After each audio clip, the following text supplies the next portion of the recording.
Saludamos a todas las personas que en este momento se están conectando a las sesiones académicas Servit. Veo que el doctor Ramón está conectado, también está conectado por acá el doctor Eric. De antemano, muchísimas gracias a todos por una vez más aceptar esta invitación, una estrategia que busca que todos conozcamos más temas de salud mental y más que sepamos manejar estos temas y más pues con nuestros familiares que se encuentran en este momento en la institución. En el día de hoy vamos a hablar o vamos a continuar con el tema del tratamiento, el tratamiento de depresión en los adolescentes. Hoy, a diferencia de hace 8 días, va a estar la médica interna Diana Carolina Trujillo López. Antes de empezar con esta jornada académica, le vamos a dar paso al director de la clínica, el doctor Ramón Eduardo Lopera, que como siempre les quiere dar un saludo en esta noche. Doctor.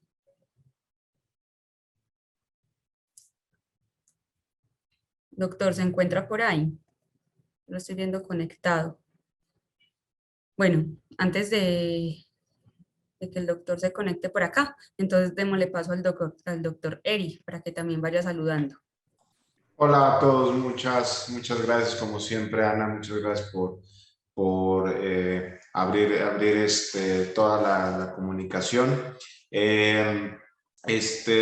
Pues como ya les decíamos, venimos desde la semana pasada hablando de la depresión en el adolescente, debido a que pues nosotros nos hemos convertido inicialmente de lo que éramos pues un centro en torno o que giraba en torno al tratamiento de los padecimientos en cuanto a enfermedad mental, en cuanto a enfermedad adictiva grave. También nos hemos convertido en un centro de patología dual, de la combinación entre adicción con enfermedad mental, pero también debido pues a toda la situación pandémica y el aumento como de pues el estrés que hemos tenido como en general debido pues a toda esta situación.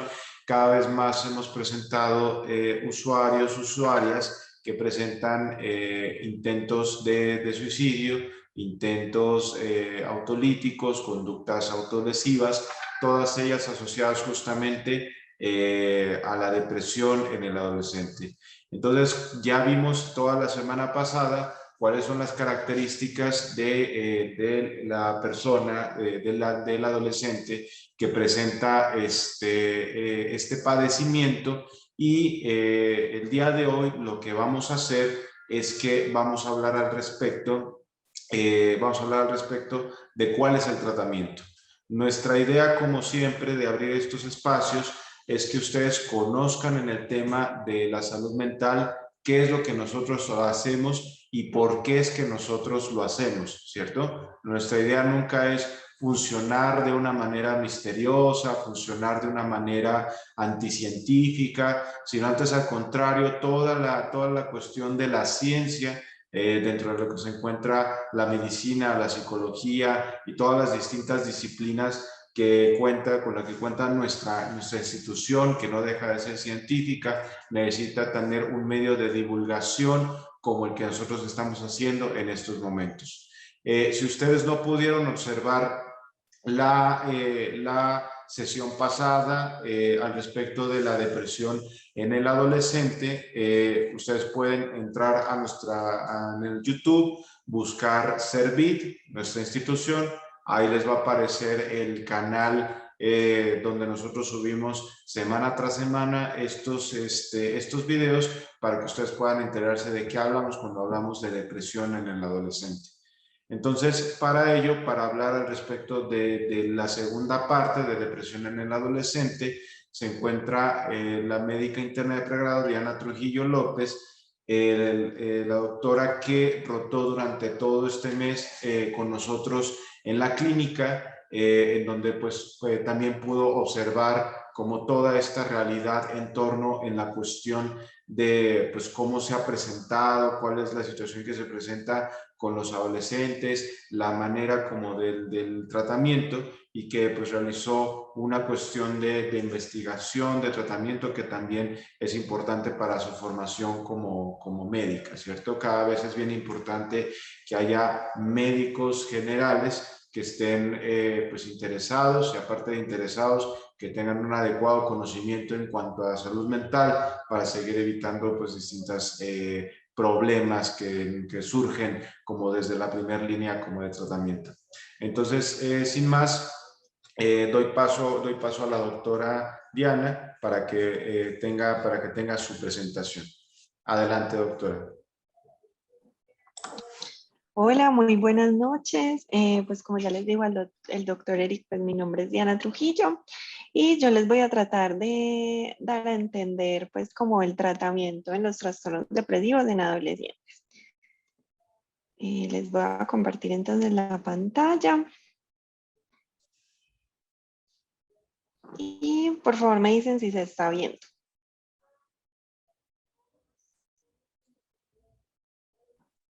Listo, ya estamos viendo. Sí, estamos bien. Listo. Bueno.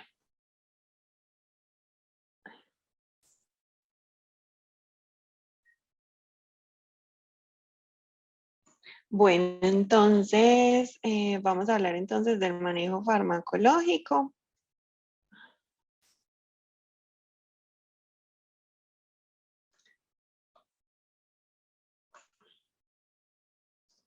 Listo, entonces el enfoque de la presentación se va a dividir como en dos sesiones. Va a ser uno de terapia farmacológica y otro de terapia no farmacológica, que en la cual vamos a abordar la terapia cognitivo-conductual, la terapia conductual, la terapia de activación conductual, la terapia familiar y la logoterapia. Primero, un breve recuento histórico. Es que en cuanto a los antidepresivos, del que es el tema pues que les voy a abordar principalmente, estos antidepresivos se vienen usando más o menos hace aproximadamente 70 años. Los antidepresivos en este momento no es algo nuevo, estos se vienen implementando desde los emperadores cuando antes utilizaban el opio y la morfina como tratamiento en pacientes con esquizofrenia, que fue la primera patología pues psiquiátrica de la cual se estudió. Tenemos que antes del siglo XX se utilizaban terapias no farmacológicas principalmente y en la primera mitad del siglo XX hacia acá se vienen utilizando las terapias farmacológicas. Antes utilizábamos las terapias con bromuro, pues se utilizaban que los bromuros se utilizaba principalmente el bromuro de potasio y en ese momento se utilizaban como tratamiento sedante y anticonvulsivo a principios del siglo XX. ¿Cuál fue el problema con este? Es que pues tiene unas dosis que mal manejadas pueden ser altamente tóxicos y se dejó utilizar por eso. Actualmente se utilizan como tratamiento antiepiléptico solo en perritos. Ya tenemos el tratamiento insulínico que se utilizaba antes, fue implementado por Manfred Sackel, que lo llamó la cura de Sackel, y era que colocaba a los pacientes en un coma insulínico por 15 a 60 minutos, más o menos por 60 días, todos los días. Y esto era una terapia más de choque que generaba al final de cuentas convulsiones y generaba que el paciente por una hora no tuviera respuesta ni síntomas positivos en cuanto a la esquizofrenia. También se utilizaron las terapias con el cardiazol, que es lo que hacía era estimulaciones cardíacas y generaba también convulsiones de los pacientes. Se inyectaba la sustancia y pues tenía respuesta a la hora pues, del tratamiento y había como un antagonismo entre la epilepsia y la esquizofrenia. También se utilizaron terapias hace mucho tiempo también en esquizofrenia por Julius Wagner, donde utilizó en pacientes con esquizofrenia, los infectaba con el parásito de la malaria y notaron que en los pacientes con esquizofrenia se retiraban los síntomas positivos y también se implementaban en pacientes pues, que tenían como comportamientos depresivos. Ya también la hidroterapia, que era una terapia pues básicamente no farmacológica, que se utilizaban sábanas húmedas, baños y duchas como para limpieza pues como del alma, y la terapia electroconvulsiva. Para hablarles entonces del manejo farmacológico, les traigo esta imagen que es como un mecanismo de acción de los antidepresivos, pero es importante decirles antes de eso, es que en todos los estudios que se han realizado de pacientes con trastorno depresivo en adolescentes, niños e incluso en adultos, que pues son los más estudiados, se hacen estudios comparados en pacientes que se les dan medicamentos farmacológicos como antidepresivos y en pacientes que no se les da la misma sustancia, sino un efecto placebo. El efecto placebo es una sustancia que se les proporciona que no tiene un componente farmacológico y entre estos se mira el efecto que tiene el medicamento para poder evaluar su desempeño pues a nivel pues en el humano. Y se ha notado que el 70% de los pacientes tratados con antidepresivos tienen una respuesta adecuada y pueden lograr salir de efectos del trastorno depresivo con medicamentos farmacológicos.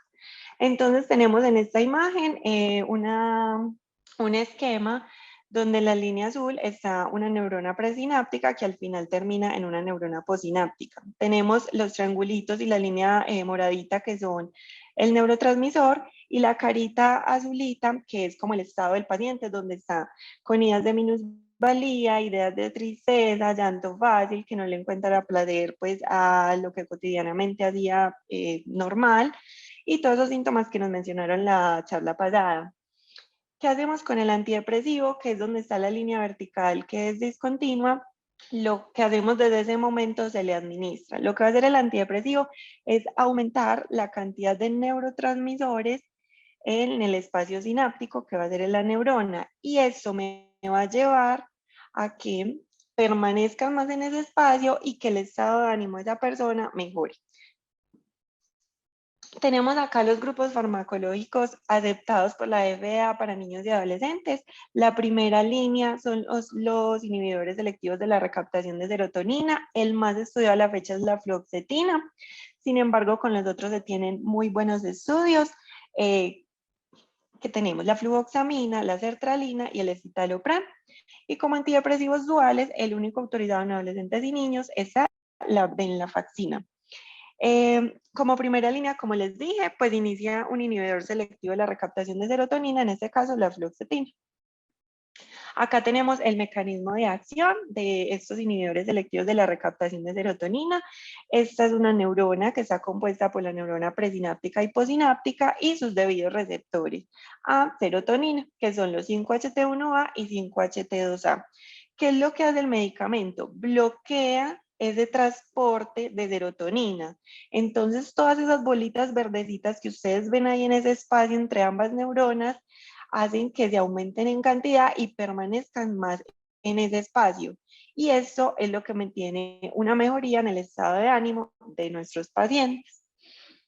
Tenemos los antidepresivos duales, la venlafaxina que es el aprobado, y es lo mismo, les muestro el mismo esquema, una neurona presináptica y posináptica con sus debidos receptores, y lo que me hace el medicamento es que inhibe la recaptación de ese neurotransmisor. Este caso, como es dual, es serotonina y noradrenalina, que me permite que esté en ese espacio sináptico. Esta aumenta la conducción nerviosa. Algo importante en este dual es que este también tiene estimulación en la corteza prefrontal con la dopamina, pero no inhibe propiamente el receptor. Entonces, lo que me va a aumentar en esta corteza es que me aumenta la atención, mejora la toma de decisiones y aumenta la motivación en ellos. Estos antidepresivos no solo se utilizan pues como tal en depresión, sino también en síndrome disfórico premenstrual, en trastorno obsesivo compulsivo, trastornos de pánico, fobia social, trastorno de conducta alimentaria como anorexia, bulimia, trastorno por control de impulsos y muchos otros estudios también en tricotilomanía. como ningún medicamento es inocuo, sin embargo, se trata de que los efectos secundarios sean lo menos posible para los pacientes. Tenemos que lo que más pueden causar son náuseas, vómito y diarrea. Los dos grupos terapéuticos. Sin embargo, con el paso de los días, mientras el organismo se acomoda al mecanismo de acción del medicamento, van disminuyendo. También puede haber dolor de cabeza, sequedad de la boca, puede haber insomnio, nerviosismo, agitación, mareos, cambios en la función sexual, puede disminuir la libido, pero también se han utilizado en tratamientos como de eyaculación precoz. También puede haber aumento o pérdida del apetito. En cuanto a los duales, puede haber también cansancio, estreñimiento, insomnio, los mismos cambios en la función sexual y pérdida del apetito. Sin embargo, como les digo, esos efectos van disminuyendo. Si el paciente tiene muchos efectos secundarios, digamos con un medicamento, por ejemplo, una fluoxetina, se le cambiaría a otro medicamento del mismo grupo terapéutico. Tenemos también, hay dos constantes que nos van a direccionar como el tratamiento. Entonces tenemos uno que es según la Academia Estadounidense de Psiquiatría en Niños y Adolescentes, que los va a tratar según gravedad. Entonces los dividen depresión leve y moderada. En la de leve le va a dar una terapia de apoyo solamente y vigilancia con psicoterapia de 6 a 8 semanas. Y en una moderada ellos sugieren una terapia cognitivo-conductual, un antidepresivo y psicoterapia.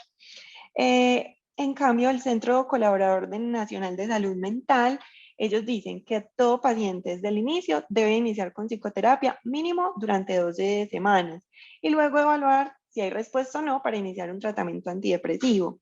Lo que hacemos en la institución Servit, pues es que ingresan los pacientes, todos los pacientes ingresan desde el inicio con psicoterapia. Acá hay un gran grupo interdisciplinario, como ustedes han podido ver, y se inicia con eso apoyado con lo farmacológico.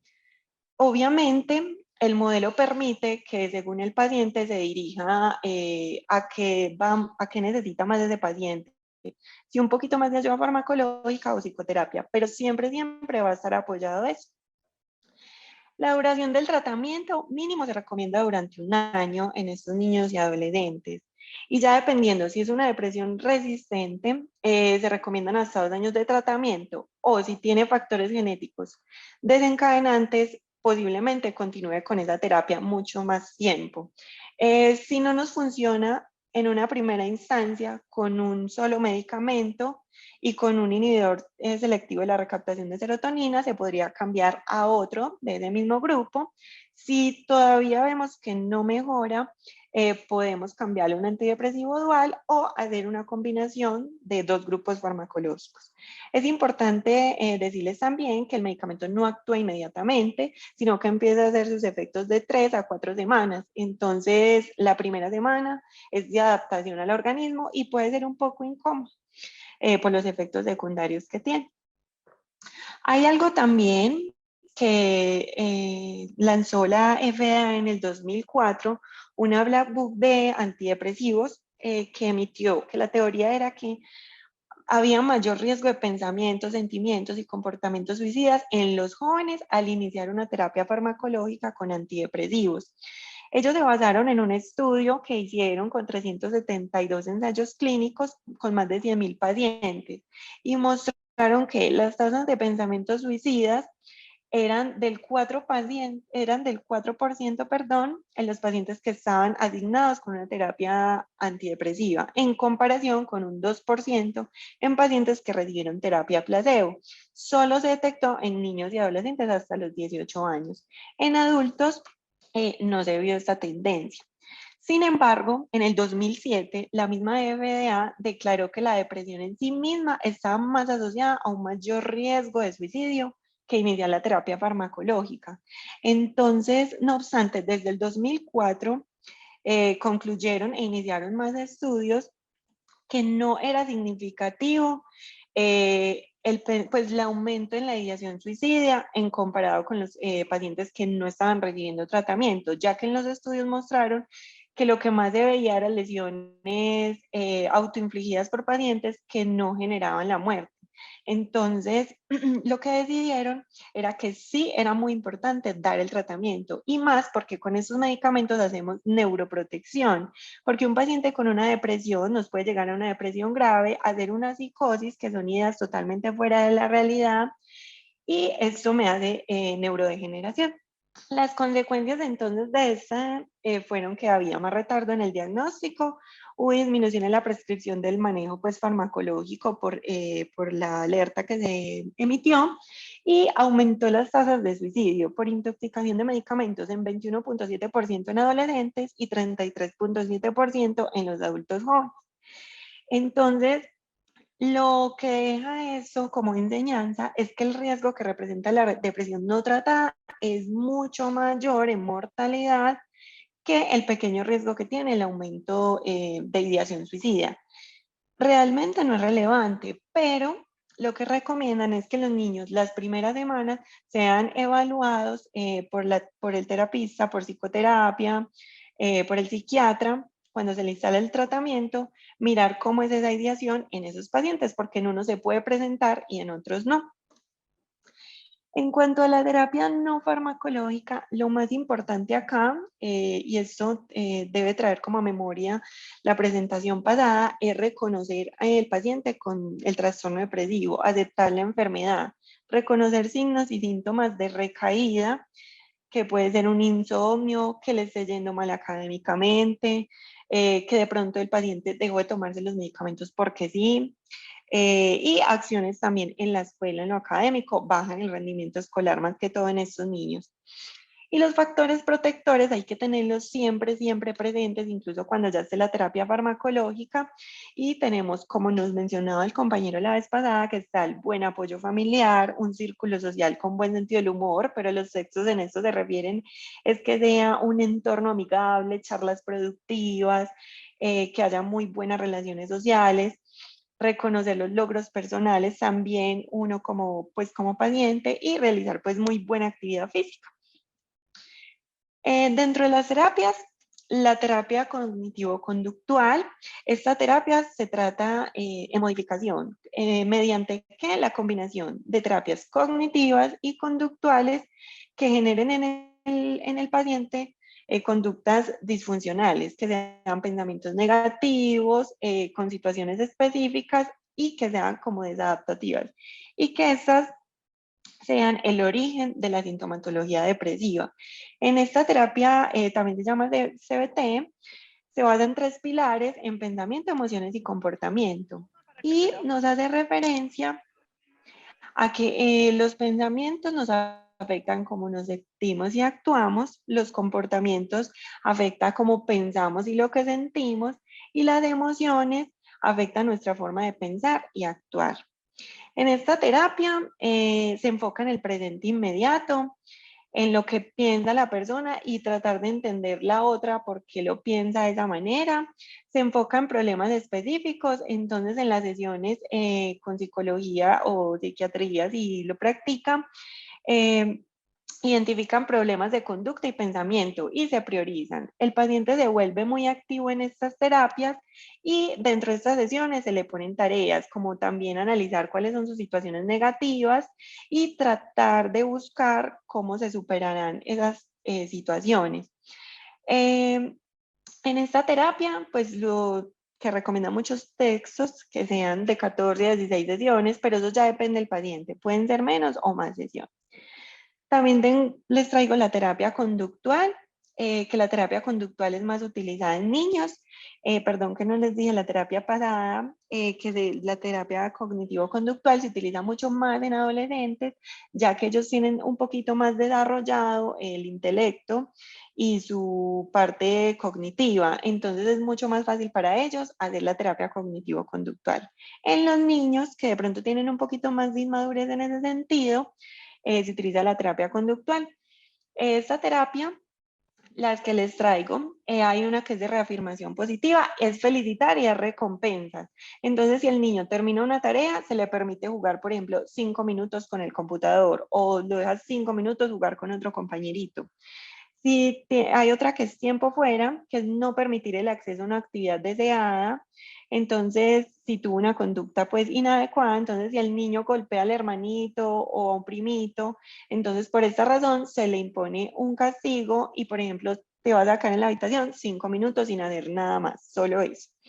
El de costo-respuesta es quitar una recompensa, un privilegio, debido también a una conducta inadecuada. Entonces el niño pierde el privilegio de tener pues tiempo libre por no haber completado, por ejemplo, una tarea. Y la economía de fichas es combinar la recompensa y la consecuencia. El niño gana recompensas y pues cuando actúa de forma deseada y pierde recompensas cuando está indeseado. Entonces, por ejemplo, el niño gana, pues acá el ejemplo que ponen es como que les dan estrellitas por completar la tarea. Y si pierde estrellas es por no quedarse, por ejemplo, en el asiento. Acá en Servit, por ejemplo, con las llamadas, que pasa mucho con las niñas, que son las que de pronto más pues tienen un poquitico a veces de estas conductas. Entonces digamos que si ellas completan las tareas, les dan todo el tiempo de las llamadas. Pero si hacen, por ejemplo, una tarea incompleta o hacen un acto no debido, digamos que se le quitan unos minuticos de esa llamada. Lo importante de esta terapia conductual es cumplirle en lo que se le está diciendo al niño, sea tanto para estimularlo o para reprimirlo en el momento que sea necesario. También les traigo la terapia de conducta de tercera generación o contextuales, que es de activación conductual. La activación conductual se trata, pues es un tratamiento psicosocial que es muy estructurado en el cambio de la conducta y ha visto muy buenos resultados en depresión y en prevenir recaídas en trastornos depresivos. En esta es establecer las situaciones y las respuestas a estas situaciones y disminuye la posibilidad de obtener como esfuerzos del entorno. Tiene dos cuestiones: qué condiciones ocasionan la conducta, como el contexto, y cuáles son las consecuencias a esa conducta, como la función. Por ejemplo, en el trastorno depresivo, un paciente que vemos deprimido es un paciente que hace solo evitación. ¿Por qué? Por su estado pues de ánimo, entonces él deja de trabajar, se aísla socialmente, deja de hacer cosas que antes hacía, y eso lo genera como evitación. Entonces, hay una sigla como para recordarla, que es la del TRAP. Entonces está el precipitante, que es el evento negativo. Entonces digamos que el paciente tiene un estrés laboral. La respuesta es un estado deprimido, es tristeza o desesperanza hacia este sentimiento. Y la evitación es renunciar, por ejemplo, al trabajo. Entonces eso le genera muchos pensamientos y se queda en ese círculo, en desesperanza, tristeza, deja ir al trabajo y se queda ahí. Entonces esas conductas de evitación aumentan la fuerza y la frecuencia de las respuestas deprimidas. Lo que se hace con la activación conductual es identificar el precipitante, mirar la respuesta que tiene el paciente, que en este caso sería deprimida, pero se hace una alternativa, una activación conductual, es empezar a hacer algo por lo que me está dando estrés trabajar. Y es afrontar, es confrontar esa situación, no tanto desde la evitación. Tenemos la terapia familiar, que la terapia familiar es muy importante siempre en estos trastornos depresivos, porque la familia se ha demostrado que ayuda mucho con la psicoterapia y en el entorno social del paciente. Esta pues ayuda mucho más cuando son cuadros de disfunción familiar o de duelo, sin embargo en todos los pacientes se debería realizar. Lo importante pues es que la familia también muestre disposición de estar en el proceso, porque eso pues no se puede realizar ningún cambio cuando se está tratando de obligar pues como a las familias, y eso impacta demasiado en los pacientes. Y tenemos la logoterapia, que la logoterapia trata del sentido de vida. El precursor de este movimiento es Viktor Frankl, que él fue un neurólogo y psiquiatra. Él estuvo en un campo de concentración en nazi, fue deportado allá con su esposa y creo que sus padres. Y cuando él estuvo allá, salió al entorno normal y vio que muchos de sus familiares ya no estaban, ya habían muerto por todo este de la guerra. Y de ahí fue que comenzó la terapia de sanación desde el sentido de vida. ¿Cuál era el sentido? La búsqueda del por qué vivir. Él decía que vivir es sufrir, pero sobrevivir es hallarle sentido al sufrimiento. Entonces, se centra más que todo en el ser humano y en la búsqueda de eso, como que hallar. Pues igual él también nos refería, pues decía en los textos que la vida tiene sentido, pues bajo cualquier condición y no se puede cambiar la situación, pero él decía que se tiene la libertad de elegir cómo reaccionar ante ella. Entonces, desde ahí es que él comenzó pues a escribir y a fomentar ese movimiento que también es muy importante los niños porque ellos están en un proceso de formación y en el cual pueden pues empezar a trabajar mucho como esa parte humana. ¿Cuándo saber si hay que hospitalizarlos? Pues la ideación suicida estructurada, que sea una persona o un paciente que en ese momento tenga una idea de muerte, que diga, por ejemplo, me voy a tomar 20 pastillas de acetaminofén o me quiero tirar al metro, lo voy a hacer a tal hora, eso ya es una idea estructurada. Que tenga síntomas psicóticos, que por ejemplo las familias deben detectar que pues que lo ven muy raro, con pues que dice cosas que no son nada de realidad o empieza a hacer pues tiene actuaciones diferentes. Que el niño o el adolescente, por ejemplo, ya esté dejando de comer, que esté totalmente en la cama y no se levante para nada, que ya lo vean en estado de desnutrición porque también tiene un trastorno pues alimentario, que tenga conductas de riesgo de daño, que se empiece a autolesionar pues con cosas, con cuchillas, con cualquier elemento, que tenga consumos de sustancias de peligro, que eso obviamente va a ser un detonante para la enfermedad, y que tenga una baja red de apoyo eh, en cuanto pues cuanto al núcleo familiar y económico también. Bueno, no sé si tengan alguna duda pues en este momento, pues eso era lo que les traía, ya pues con los psicólogos que ellos pues ahondan más en la terapia no farmacológica también nos pueden dar como su aporte.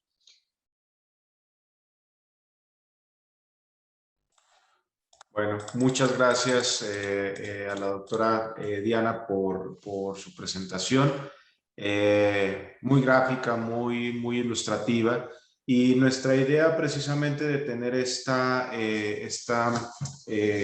conversación, esta cuestión de darles como el tratamiento, es mencionarles cómo es que el tratamiento de la depresión en el niño y en el adolescente, ¿cierto? No solamente es conveniente tratarla con fármaco, con el medicamento, ¿cierto? Muchas veces pareciera como lo más sencillo, ¿no? Darle como el medicamento como al paciente y esperar como que este mejore y pues como es una enfermedad, en su momento se tiene que cuidar y se acabó. Pero la situación no es tan sencilla porque nosotros los seres humanos somos tan complejos que no solamente podemos guiarnos directamente como por la biología, solamente por pensar de que existe una falta de neurotransmisión o que existe una deficiencia de la comunicación entre las distintas regiones neuronales. Definitivamente sí influye, definitivamente sí impacta y definitivamente los antidepresivos van a generar un cambio y pueden ser una estrategia que sea salvadora de vida porque precisamente mejora la cuestión de activación, mejora la cuestión de la ideación suicida, pero muchas veces no basta, ¿cierto? Yo les pongo el ejemplo que es como si nosotros le diéramos a un soldado un fusil, ¿cierto? Y de pronto, pues ese soldado con ese fusil a lo mejor puede hacer como mucho, pero si afuera hay una guerra mucho más grande que ese soldado, pues entonces de pronto ese fusil que está cargando no le va a servir como de mucho. Entonces, mucho de lo que tenemos que hacer es justamente trabajar por sobre esa guerra, trabajar por sobre eso que se encuentra afuera también con el paciente para tratar de mejorar como las distintas variables. Y lo que se encuentra afuera, dentro de este sentido, pues es todo lo que trata como la psicoterapia, ayudar como en la identificación de los pensamientos, identificar estos pensamientos disfuncionales, hacer el esfuerzo por reestructurarlos y con ello cambiar tanto sentimientos y emociones como lo maneja la terapia cognitivo-conductual, hacer un énfasis sobre el cambio como de la conducta, como es la terapia conductual, hacer énfasis también sobre el sentido de vida, que esto es como lo que estaba mencionando en cuanto a la logoterapia, y distintas estrategias que hacen que la persona, que hacen como que el adolescente pueda salir adelante y cambiar su contexto de vida que se está presentando. Hay que tener en cuenta que psicoterapias existen muchas. Hay un recuento por ahí de que existen más o menos 400 tipos de psicoterapia distintos, ¿cierto? Esto es una cantidad mayor inclusive de los que existen de medicamentos psiquiátricos, ¿cierto? Y todos tienen como su nivel de eficacia o demás, pero lo que nosotros hacemos en Servir es que a través como de modelos y de evidencia científica, nosotros realizamos toda una serie de actividades que no solamente de la buena fe o de lo que nosotros creemos que les puede servir a los pacientes realizamos, sino que lo hacemos pues con bases totalmente como científicas, totalmente como estructuradas y a sabiendas siempre como de lo que nosotros estamos haciendo, ¿cierto? Parte de estas cuestiones también que tienen que ver mucho de ello con la activación conductual y con la cuestión como del sentido de la vida con la logoterapia, es en donde entra, por ejemplo, la arteterapia, ¿cierto? De que muchas veces se convierte en un medio para que la persona tenga una mayor actividad, para que también pueda tener una mayor expresión emocional y para que también pueda encontrar cierto sentido de la vida hacia adelante, pues a lo largo como de la vida como del individuo, ¿cierto? Entonces, no sé si hasta el momento alguien quiere hacer como alguna pregunta. Bueno, antes de las preguntas, yo también quiero decirles que los medicamentos antidepresivos no causan adicción. Ese es un punto muy importante. O sea, siempre como que llegamos a considerar que no le voy a dar un medicamento a mi hijo porque lo va a acostumbrar como al mismo. Esto no sucede así. El tratamiento antidepresivo tiene sus tiempos específicos, como ya se lo mencionó la doctora, por lo menos tiene que ser durante un año de tratamiento continuo. Y por otro lado, siempre combinado con la cuestión psicoterapéutica, que es lo que muchas veces no se realiza.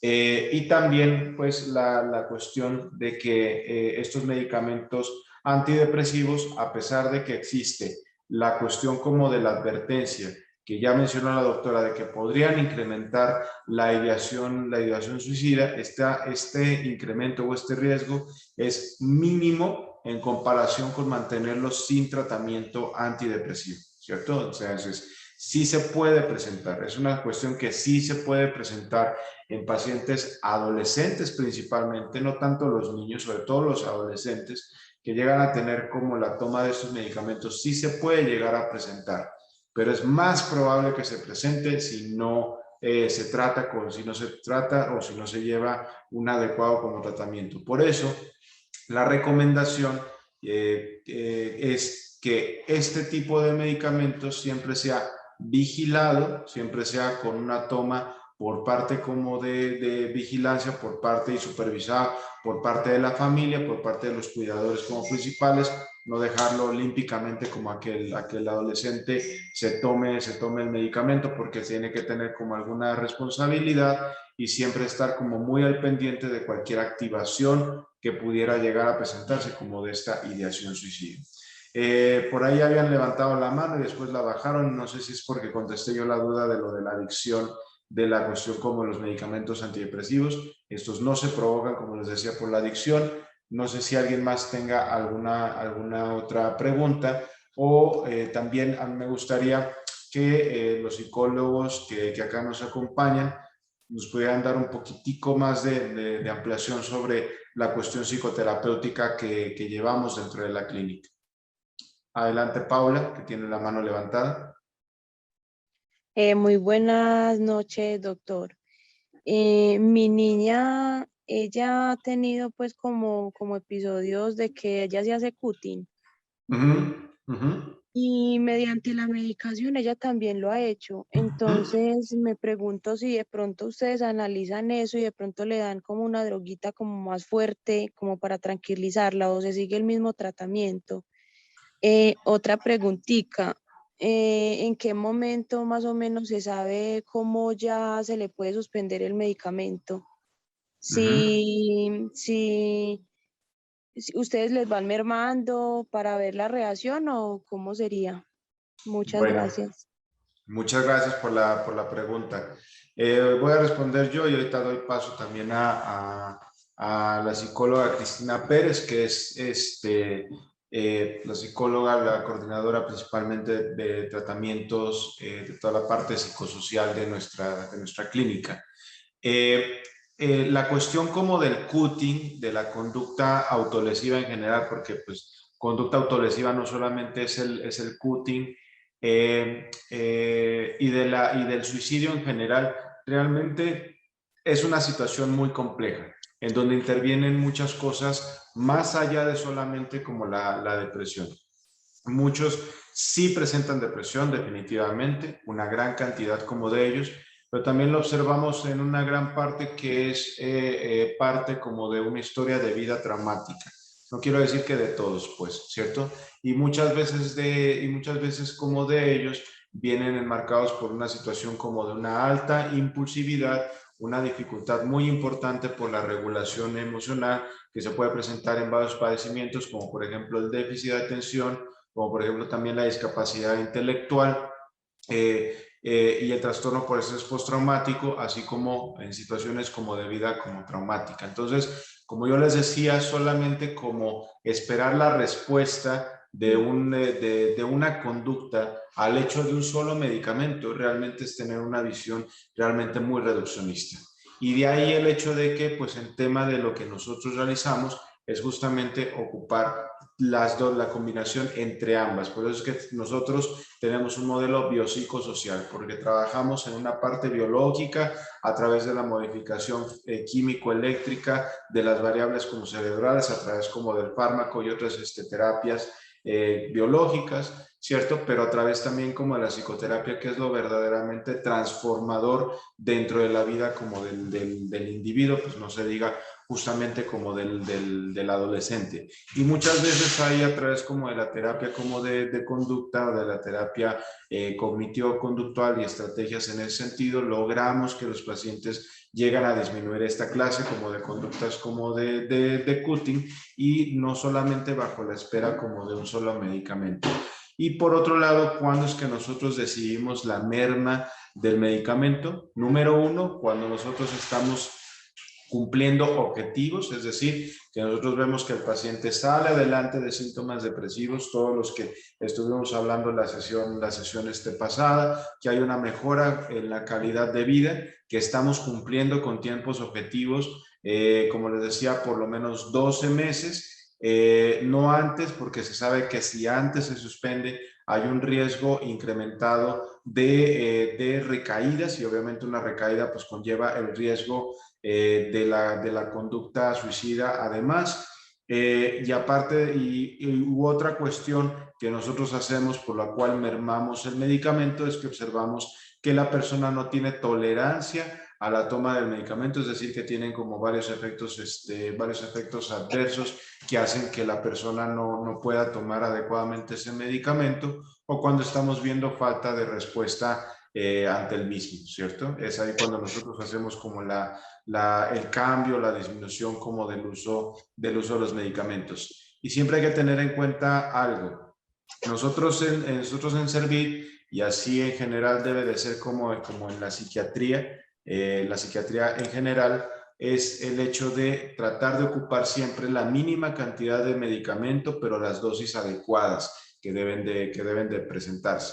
Nuestra idea no es solamente tranquilizar a los pacientes. Nuestra idea no es justamente el hecho de que estén como dormiditos, sedaditos. Ese no es el objetivo que nosotros llegamos a tener. El objetivo es que tengan una mejora del padecimiento y sobre todo también una transformación dentro de su vida. Ahora sí, doy paso a la doctora Cristina. Adelante. Bueno, muy buenas noches para todos. Agradecida pues como de tener estos espacios y bueno, la oportunidad de compartir con ustedes un poco de lo que hemos aprendido en la institución y del compromiso pues que tenemos con todo el proceso académico para que las personas que llegan a nosotros pues tengan la mejor atención posible. que a los terapeutas y a todo el equipo no nos quede nada pendiente por hacer, que podamos darlo absolutamente todo, porque parte del proceso terapéutico, esa capacidad como de comprometerse con el paciente y desarrollar un vínculo con él, que decían un psicólogo estadounidense inicial, bueno, un psiquiatra además, decía que lo que repara una situación dañada, una experiencia traumática, es el vínculo. Entonces, desde allí, desde cualquiera de las disciplinas o de las escuelas en las que se inscriban los psicólogos, todas nos están hablando de la importancia de poder tener este acercamiento persona a persona. Quiero hacer una claridad, pues, un poco frente a lo que son las escuelas psicoanalíticas, pero no las escuelas psicológicas. Y pues a nosotros en la parte de formación pues nos han mostrado tres grandes escuelas, ¿cierto? Que casi que terminan siendo las mamás de todo lo que estamos hoy viendo en las psicoterapias de tercera generación. Empezamos por la terapia conductual, tenemos también la terapia psicoanalítica y tenemos también la terapia humanista. De la terapia conductual se han venido generando una cantidad de derivaciones y llega hasta la terapia cognitivo-conductual. Es como las transformaciones más importantes que se dan a principios de ciclo. La terapia psicoanalítica empieza también a tener una cantidad como de variaciones y mucha gente empieza como a ir produciendo conocimiento a partir como de los señalamientos o instrucciones o conocimiento de Freud, y se genera una corriente psicológica que se llama la psicología dinámica. Y la corriente humanista, que digamos el precursor más importante fue Carl Rogers, y de ahí aparece también la logoterapia, donde la doctora pues hacía la claridad de Viktor Frankl como su principal expositor, y que vaya, me viene teniendo bastantes resultados y muchísimos acercamientos pues a las realidades de los pacientes, especialmente cuando tenemos dificultades o está muy interrogado el sentido de vida. Entonces es muy interesante cómo todas las otras terapias que se vienen presentando, y en algún momento lo conversaba con el doctor Eric y muchos de mis compañeros, colegas, pues también saben que es uno de los sentires, nos vamos encontrando, ¿cierto? Vamos viendo cómo todas estas psicoterapias de tercera generación conservan de una manera pues respetuosa raíces de estas escuelas principales y prioritarias pues en la historia, y que traen pues muchos postulados y desarrollan muchas teorías en ese sentido. Cuando nosotros hablamos de cuál es digamos, el objetivo de los procesos de psicoterapia, buscamos es que nos permitan reconocer las condiciones pues que pueden estar llevando pues a las personas a ciertas experiencias dolorosas, donde se cuestiona de manera importante el sentido de vida, pero todo también busca encontrarle una razón, ¿cierto? Una causa. Nosotros en los procesos terapéuticos no solamente podemos estar enfocados en el síntoma, que es muy importante y que necesitamos aliviar ese sufrimiento, que sea como de manera temporal, para permitirle al psiquismo pues la renovación y la reestructuración, sino que también tenemos que ir un poco más allá para identificar de pronto algunas situaciones traumáticas en la experiencia de vida que pudieran determinar unas respuestas inadecuadas ante situaciones estresantes, porque sabemos que nuestros pacientes responden, hay veces de una manera disfuncional, a experiencias cotidianas. Y entonces nosotros lo que de alguna manera buscamos es que en la medida en que ellos reconozcan cuáles pueden ser estas situaciones que han cargado o que han padecido durante pues, años, de alguna manera puedan expresarlas, darles un sentido y resignificarlas de la misma manera que pueden resignificar la experiencia actual. O sea, no solamente nos quedamos ahí pegados pues como de su historia y de su pasado, sino que en la medida en que vayan encontrando estos recursos, también puedan darle un sentido distinto a la experiencia que están viviendo. Incluso en el tema del cutting, pues hay muchísimas explicaciones y estrategias que a nosotros nos permiten aliviar el sufrimiento, pero también darle un sentido a esta respuesta. Justo todo esto lo que busca es que digamos, las personas desarrollen unos recursos y unas estrategias más funcionales que les permitan asumir de una manera adecuada los retos cotidianos de la vida diaria, porque tenemos unos psiquismos muy frágiles que lo que queremos es ir validando, reforzando, para que encuentren una salida que no sea una salida destructiva, una salida que aniquile, o una salida de aislamiento, o una salida de evitación. Entonces, digamos que a eso nos tenemos que comprometer desde los procesos terapéuticos, que al final los terminamos liderando pues los psicólogos, pero que quiero resaltar pues en este momento el papel tan importante que tienen todas las personas de la institución, ¿cierto? Y pues especialmente el rol de los facilitadores, porque nos ayudan a hacer esa primera línea de contención, de acompañamiento, y vaya, sí que nos ayudan, porque decíamos en estos días que el ambiente institucional es como mágico, porque reduce muchas cargas tensionales con las que los pacientes vienen, y yo creo que básicamente pues tiene también mucho que ver con el trabajo que ellos realizan, que es como esa primera línea que contienen, que escuchan, que promueven en los pacientes que expresen. Bueno, ahí hay muchas cosas, doctor, que de pronto ya me voy en tiempo, y bueno, básicamente quería como compartirles esos dos aspectos fundamentales, y reconocer el papel terapéutico de nuestros facilitadores. Sí, muchas gracias, Cristina.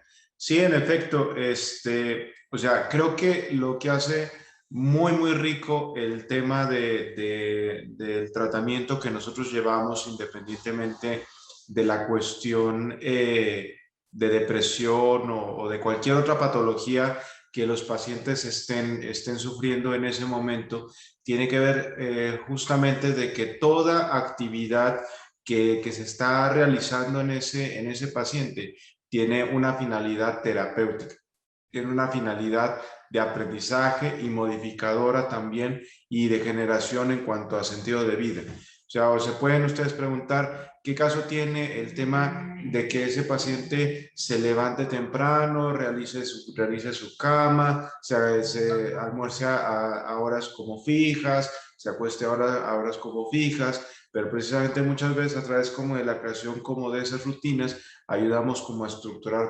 justamente a ese paciente. Muchas familias terminan reclamando, y con justa razón, porque pues sé que extrañan a sus hijos, extrañan a sus familiares,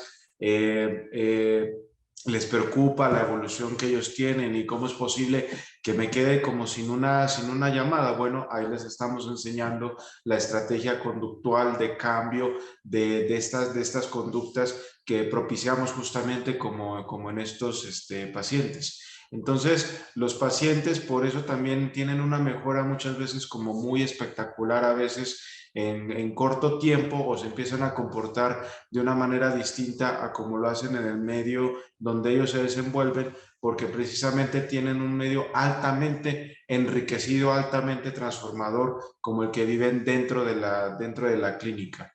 Y el reto muchas veces que nosotros llegamos a presentar es el hecho de llevar ese medio enriquecido directamente a la casa.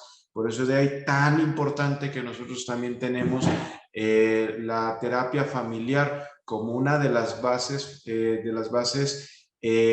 nuestro tratamiento, porque no vamos a lograr nada nosotros con el hecho de llevar a un enriquecimiento muy importante como a esa persona, sin que nosotros también podamos realizar una transformación en el medio de inserción que tiene pues la persona en concreto, ¿cierto? Entonces, ese es el tema fundamental con la cuestión también de nuestro tratamiento, y que tengan en cuenta que todo lo que nosotros realizamos todo lo que ustedes ven que modificamos en nuestro paciente, todo lo que ustedes ven que nosotros empezamos a hacer en cuanto a salidas, tiempos, el tema como de mencionar a los pacientes como, bueno, tanto tiempo o los avances de etapas o tal cuestión con las llamadas o tal cuestión con la tienda. Todo tiene una razón todo tiene una razón de ser, que es una razón de aprendizaje y de generación de proyecto y de sentido de vida. Pero bueno, no sé, ¿alguien más tiene alguna otra pregunta que quiera realizarnos?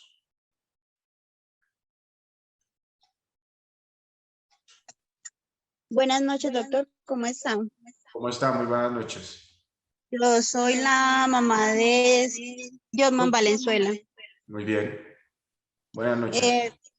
Don Eric, una preguntita que le quería hacer yo en cuanto a esto que están hablando pues en el momento, y es que yo tengo una hija de 16 años que ella pues la estoy llevando a psiquiatría en este momento, lleva ya que 6 meses ahí. Mantiene con una depresión, con ganas de hacerse daño, más hasta el momento no lo ha hecho. Está pues como en su pensamiento, lo ha dicho, ha tenido pues los pensamientos suicidas ya desde hace varios meses.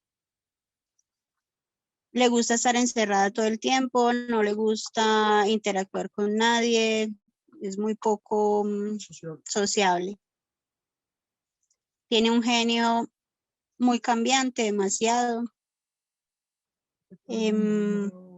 Y todavía no le tienen ni siquiera un diagnóstico, a pesar de eso. Y ya lleva 6 meses así, yendo cada 2 meses a psiquiatría, pero solo le han cambiado los medicamentos, unos no le han caído muy bien, y sigue con insomnio y así, igual con sus cambios de humor muy constantes, le gusta estar sola, encerrada, en lo suyo y más nada. Muy bien. Sí, pues vean, aquí hay dos consideraciones. Primero, muchas veces los diagnósticos psiquiátricos toman tiempo, porque pueden ser como muy abigarrados, pueden confundirse mucho como entre ellos. Inclusive nosotros que tenemos a los pacientes todo el tiempo, nos terminamos llevando sorpresas, ¿cierto? Cuando, por ejemplo, se hace una evaluación inicial, tenemos una consideración con los pacientes y llega a neuropsicología y da como su evaluación. Muchas veces ahí es donde llegamos a tener como la sorpresa de cómo que ese paciente tiene discapacidad intelectual, cómo que no tiene discapacidad intelectual. Pues estas consideraciones neuropsicológicas ahí pues más bien cuadran con otra cosa que ese paciente está presentando. Esta situación familiar resultó, entonces, pues resulta que entonces no tiene como tal diagnóstico. O sea, los diagnósticos psiquiátricos toman su tiempo. Y la otra cuestión, sobre todo lo que sucede mucho con los niños y adolescentes, es que cuando solamente son tratados por la parte psiquiátrica, ¿cierto? Se ve altamente como limitada, ¿cierto? O sea, psiquiátrica pura de ahí está el fármaco, de tu cita cada 2 meses, de 20 minutos, que es bastante aberrante, pero así está el sistema como de salud.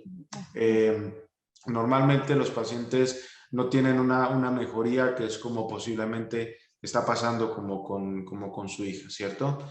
Entonces ahí el tema precisamente viene muchas veces el tema como de pelear un poco, ¿no? Con la cuestión como de, bueno, que sea como más atendida, tener en cuenta como de que pues las EPS tienen también obviamente el recurso de psicología. No, perdón, doctor, qué pena que lo interrumpa. Ella sí la está viendo también psicología. Sí, y ahí al final de cuentas habrá que ver también, por ejemplo, tanto el tiempo en que la ve psicología como la temporalidad que la ve psicología, porque, por ejemplo, también es que ese es el punto en el que vemos. una situación en psicología que se ve cada mes, cada 2 meses, de pronto no es como tan conveniente. Entonces es complejo, es una situación como muy compleja, ¿cierto? Y siempre hay como las recomendaciones, sobre todo como alzar un poco como la voz, mencionar la inconformidad ante las EPS, por ejemplo, de que se observa estas dificultades y demás, para que precisamente reciba como un apoyo diagnóstico más adecuado y quizás una terapia más adecuada a la que su hija pueda estar necesitando. Ah, bueno, doctor, le agradezco mucho. Con todo gusto. Diana, adelante, que tiene la mano levantada. Hola, doctor, buenas noches. Yo soy la mamá de Mariana Montoya. Yo tengo una pregunta. La medicina que se le suministra a los pacientes cuando tienen depresión, trastorno bipolar, déficit de atención, al momento de los niños regresar a la parte educativa en la escuela, ¿estos efectos secundarios tienen alguna dificultad para ellos al retomar la escuela o no? Es decir, si toda esa medicina que toman, la somnolencia, no sé, el decaimiento que cuando recaen tantas veces, ¿tendrían esa dificultad al momento de entrar a estudiar o eso se podría manejar de otra manera? Pues no necesariamente, ¿cierto? No necesariamente tiene que ser como un tema de que ahora el fármaco es lo que va a afectar el rendimiento como escolar o el rendimiento como en el sentido de vida como del paciente, sino antes al contrario, lo que nosotros llegamos como a buscar con un tratamiento farmacológico y no farmacológico es justamente el hecho como de que ese adolescente pueda integrarse y pueda desarrollar todas sus capacidades como de su vida en el medio que a final de cuentas como también se proponga. Y de ahí que siempre se hace, o bueno, lo que es debido, una monitorización constante precisamente de cuáles son esos efectos, cuáles son esas situaciones que llega a necesitar como tal ese paciente, tanto como efectos terapéuticos como efectos adversos que esté pasando ese paciente dependiendo del contexto en el que se esté insertando. Evidentemente, si estamos viendo a un paciente que a lo mejor se mantiene con una buena regulación emocional, pero que se está quedando dormido en todos lados, y observamos que esto es una cuestión de los efectos como del medicamento, pues evidentemente tenemos que tomar cartas en el asunto, ¿cierto? Como yo les digo, nuestra idea nunca es el hecho como de frenarle la vida como a un paciente. Nuestra idea nunca es mantenerlos dormidos o mantenerlos como tranquilizados precisamente, sino es el hecho de generar como un punto de transformación como a estos mismos. Ok, gracias, doctor. Muy bien. ¿Alguna otra pregunta?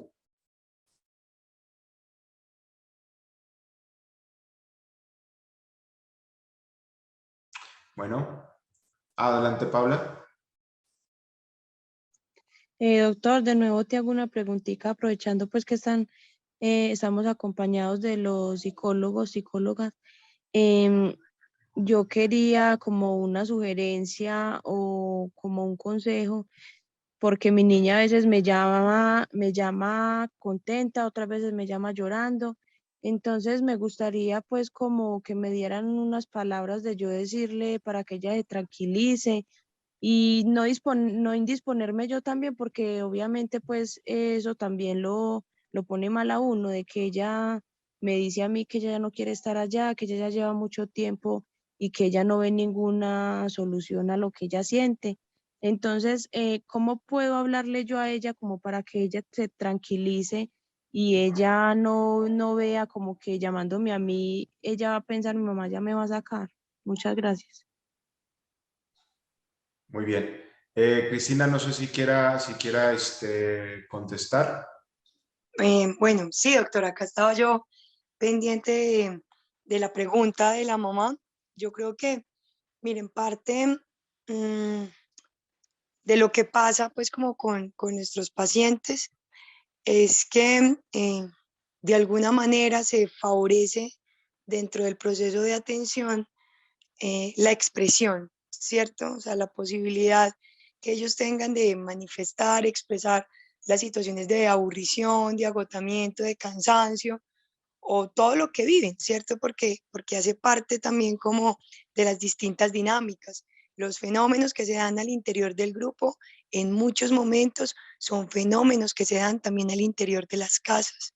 Entonces, se presentan algunas dificultades o en el seguimiento de algunas instrucciones o con algunas compañeras, tal como pasaría con hermanos o con padres de familia.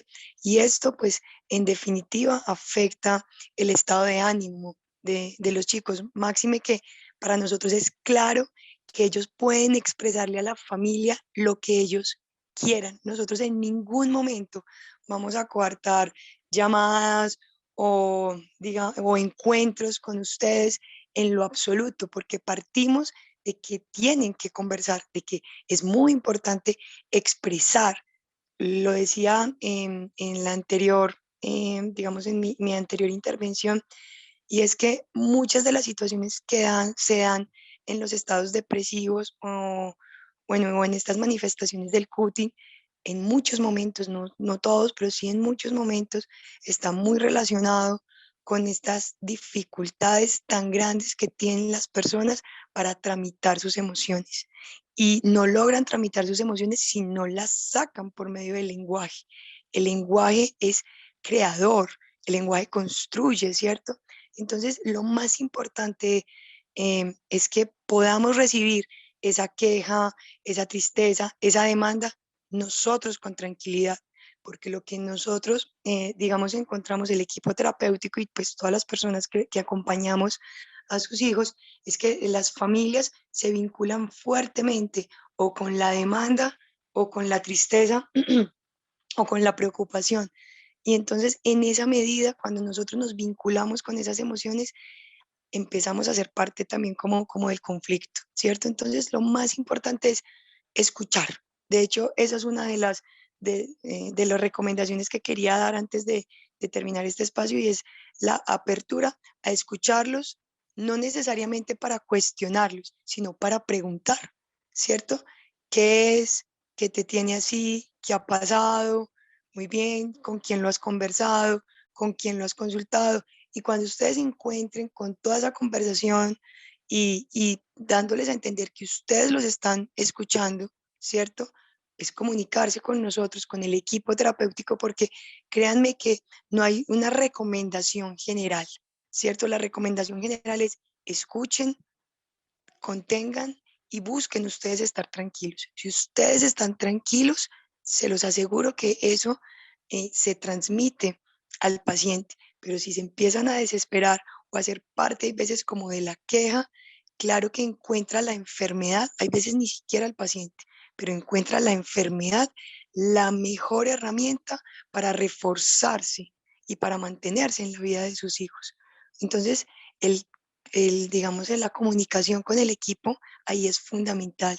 Mira, Cristina, fulanita, no sé, pues, digamos, caso Mariana, ¿no? Mariana está expresando estas situaciones, esto me inquieta un poco, entonces allí nosotros podemos contenerlos a ustedes porque ustedes también necesitan ser contenidos y ser escuchados en esa angustia. Por eso las familias hacen parte fundamental del proceso, pues como con los terapeutas. Y ya en esa conversación, en ese diálogo que se construye entre el terapeuta y entre el padre de familia, seguro se generarán las herramientas y las estrategias para intervenirlo, tanto desde la familia como también desde el equipo terapéutico, porque nosotros no vamos a ir a coartar y decir, ¿cómo se te ocurre decirle a tu mamá X cosa? En lo absoluto. Hay veces ni siquiera tenemos que hacer referencia, generalmente, ni siquiera tenemos que hacer referencia a lo que ustedes de pronto nos manifiestan.